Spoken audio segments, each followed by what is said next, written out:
Hey everyone, I'm Rob and welcome to the test drive. Today, I'm driving the 2018 Cadillac XT5.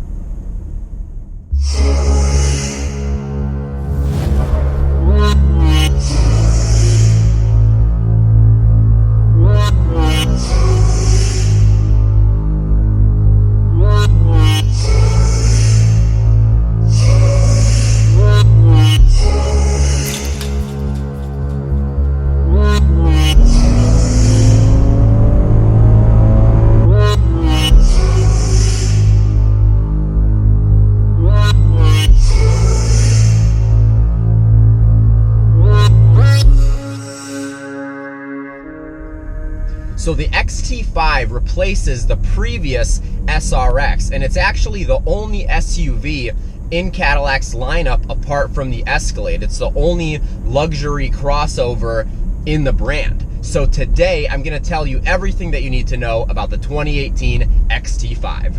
So we're gonna start with the exterior of the 2018 Cadillac XT5. In usual Cadillac fashion, GM did a great job at designing the exterior of this Cadillac. It looks absolutely beautiful.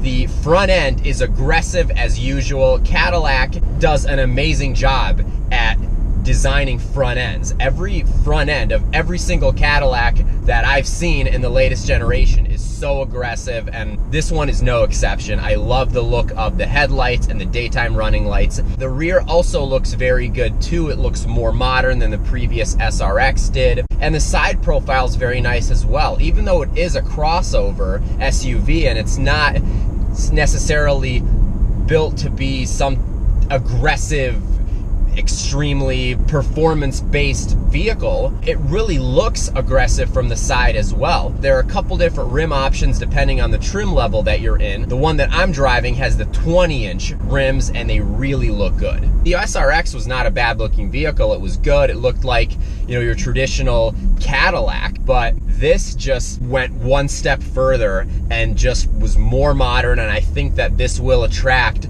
additional buyers compared to some of the more traditional Cadillac buyers. So there are 4 different trims available for 2018. The base level trim is simply called the XT5. You then have the luxury trim, you have the premium luxury after that, which is what I'm driving, and at the top end you have the platinum. Getting to the interior of the XT5, this is a very nice place to be in. It is gonna vary a little bit depending on the trim level, but it's still really nice in here regardless of the trim that you get. Now, the premium luxury model that I have has these very soft leather seats that you would expect in a Cadillac. Nice soft leather wrapped steering wheel. All of the surfaces in the car are soft touch surfaces. Everything feels expensive. There's nothing in here that feels cheap at all. The seats are heated and cooled, and that is standard at this trim level. And another feature that's standard at this trim level that I really like is this large panoramic moonroof. It is so nice, especially in a vehicle this size, really opens it up and makes it feel bigger than it actually is. Now, one interesting thing with this moonroof is that it doesn't open up quite as far as you'd expect. It really only gives an opening to the driver and front passenger and the back seat, although they can see through it.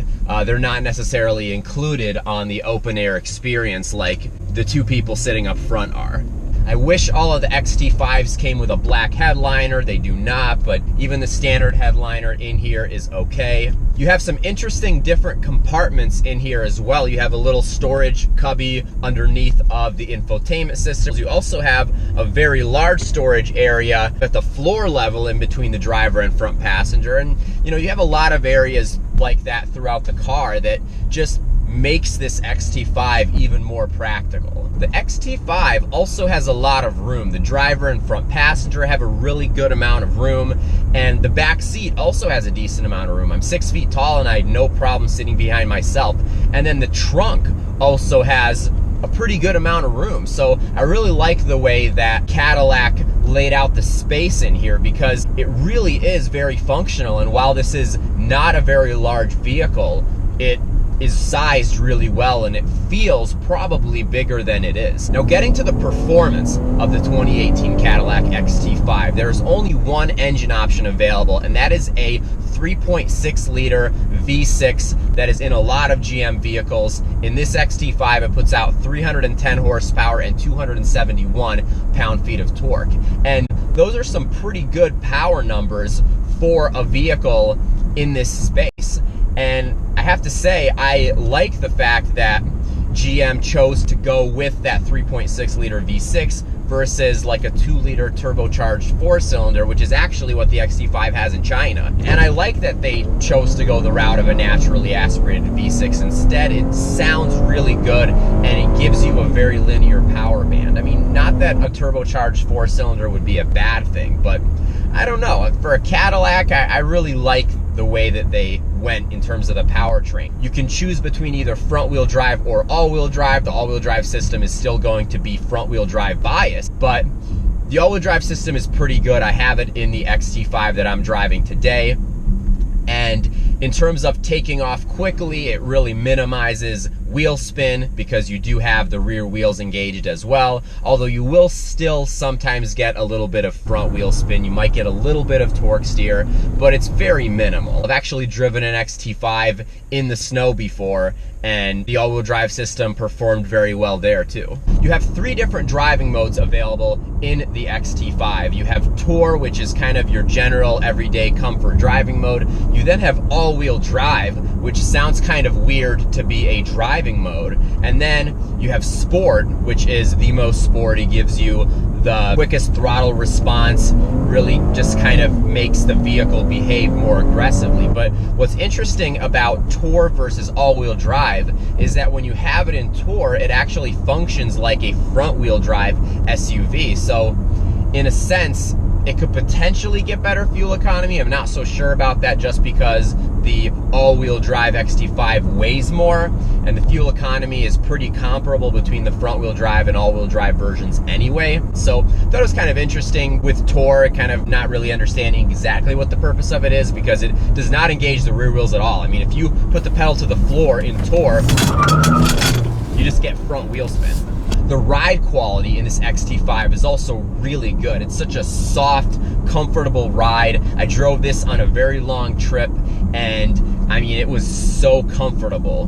Now, in terms of handling around corners, it's also not bad. It's a smaller SUV, it's a crossover, and it does have all-wheel drive, so it has good traction and kind of gives you enough to get through corners quickly and not have too much body roll. So, you know, it's nice because you can drive this in a couple different ways. Obviously, it's meant to be driven from the comfort aspect and be really soft on a long trip, but you can also take it through corners and drive it more spiritedly and just have more fun with it. Another thing that's kind of interesting with the XT5 is the gear lever. It kind of resembles the type of shifter that BMW has used for a long time, and I actually kind of like it. I mean, you have park, which is actually a button on the gear lever.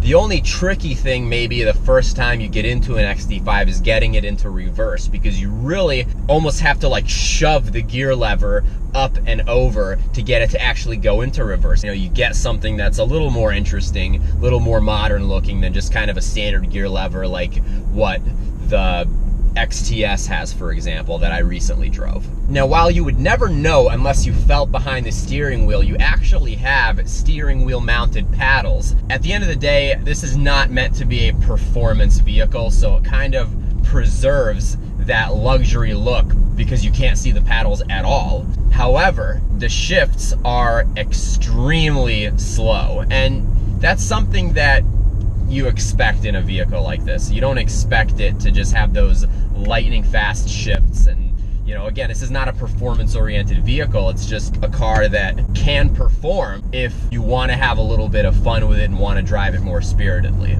Now, getting to the technology in the 2018 Cadillac XT5, there is so much that you can get in this SUV. Obviously, it's going to depend based on the trim level that you're at, but in the premium luxury trim that I'm driving today, this thing is absolutely loaded. You have this large infotainment screen here with the Cadillac Q system. This is a pretty good system, and it has actually been updated in some of the 2018 Cadillac vehicles. In the 2018 XTS that I drove, it did have the updated system. For whatever reason, this XT5 does not have the updated infotainment system. It has the previous one that, for comparison purposes, was in the 2017 XTS, which I also drove last fall. Regardless, still a good system. The navigation system works very well too, and that is something that comes standard in the premium luxury trim. In some of the lower trim levels, you don't actually get navigation standard, but you do have Apple CarPlay and Android Auto, so you can get your navigation from that as well. Another thing that I've always liked with the Cadillac Q system is that if you're using navigation and you put your hand close to the screen, more options will come up. Now, I'm not necessarily a fan of the volume controls here. I kind of wish it was just a physical button versus kind of this bar that you slide your finger across. I feel like when you're driving sometimes it's a little bit more distracting to have to do that. You still have volume controls on the steering wheel too, so you do have physical buttons here. You also have a nice screen underneath of the speedometer here that gives you a ton of vehicle information. Another really cool feature is that the mirrors, both of them, actually turn downward to face your wheels and the street when you're in reverse, and I really like that. BMW has been doing that for a long time with the right-hand side mirror, and I kind of like that it does it with both in this XT5. It's very useful. I like that a lot. And then you put it back into drive and they go back up. They also do fold in as well with the push of a button here. It's not automatic like when you lock the car like some vehicles do, which I think should be standard in every luxury vehicle, but it's still nice that you can, you know, they do have the power folding functionality with the button. A pretty interesting feature that you can enable in the XT5 is to have it actually lock very quickly after you get out of the vehicle. So this one already had it enabled when I got in it. The previous XT5 that I drove didn't have it actually enabled, but literally if I'm out of the car for more than 10 seconds, it just locks. You hear the horn and you hear the doors lock and the vehicle is locked. So it's kind of nice if you're somebody who maybe forgets to lock their car, or maybe you're just always carrying a bunch of stuff and you just don't feel like, I don't know, hitting the button on the handle or, you know, pressing the lock button on your keys. You do have that feature, which is pretty interesting. I actually kind of like it. It's definitely useful. You also have a lot of safety technology available in the XT5, and the premium luxury version that I'm driving has a lot of it standard. So you do have blind spot monitoring in both of the side view mirrors. You also have the lane keeping system, and this is kind of traditional GM lane keeping system where if you're drifting out of your lane, the steering wheel just kind of moves you back into your lane. You also have the rear cross traffic alert in the backup cameras, and you also have the forward collision warning system too, and you can set the sensitivity of that. So at the end of the day, I think that the XT5 is a great luxury crossover SUV. I think that specifically for the one that I'm driving with a sticker price of almost $55,000, I think you do get a lot in this SUV. And if you look at some of the competition, BMW X3 and some of the other vehicles in that space, I think this does a good job at competing, you know, with those other vehicles. So